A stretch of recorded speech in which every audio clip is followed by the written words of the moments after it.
Hey foodies, and welcome back to Cooking with Kiana. Today I'm going to be showing you guys how to make garlic butter steak and shrimp. It is such an easy recipe. It's great if you're doing date night at home or even if you're on a low carb diet. So let me go ahead and introduce these ingredients and we can get started. So for this recipe, I'm going to be using a half a pound of shrimp. Make sure you go ahead, wash, peel, and devein these shrimp. And this is the seasonings that I'm going to be using for the shrimp. Okay, I'm going to be using 1 sazon packet, 1 tablespoon of complete seasoning, 2 teaspoons of black pepper, and 1 teaspoon of crushed red pepper. And these are the 2 steaks I'm going to be using. This is a ribeye. This is a very thin steak, so it's not going to take that long to cook. Hence why I said this is going to be a real quick recipe. And this is the compound butter that we are going to be using. You could check the description box on how I made that. Or you could check my latest video where I show you how to make this compound butter and then come back to this video.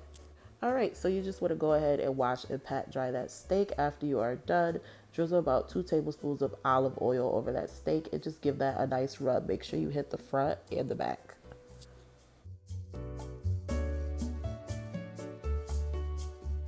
So once I'm done rubbing that steak down with that olive oil, you want to go ahead and season your steak. And I'm going to season this with some garlic salt, some garlic powder, and some black pepper. Now, I'm not going to add too many different seasonings on the steak because I don't want to take away from the natural flavor of the steak.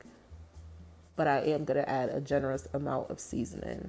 So once you're done seasoning one side, obviously you want to flip that over and season the other side as well.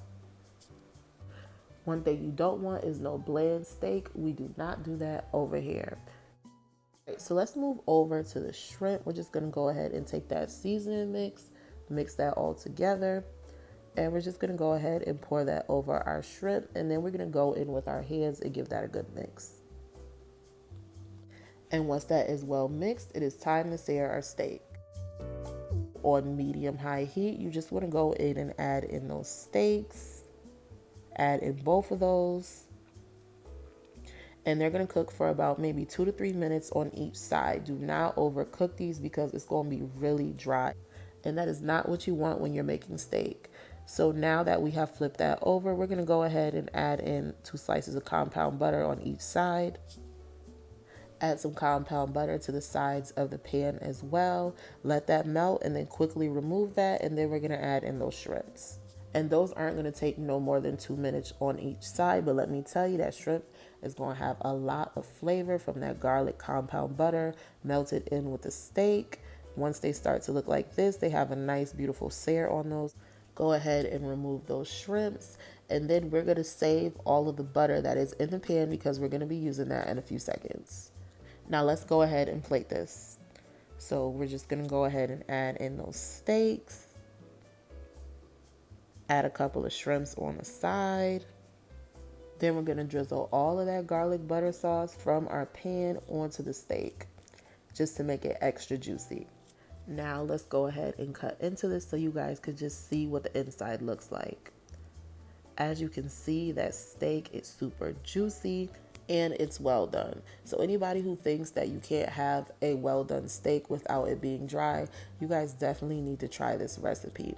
Now just look at that shrimp. As you can see, that shrimp is seasoned to the T, has a great flavor. Now I'm just gonna go ahead and plate this with some asparagus. If you guys would like to know how I make my roasted asparagus, leave me a comment down below. I hope you guys enjoyed this video, and I'll see you guys in the next video where I show you guys how to make roasted chicken with the leftover compound butter. Thanks for watching, and I'll see you guys in the next video.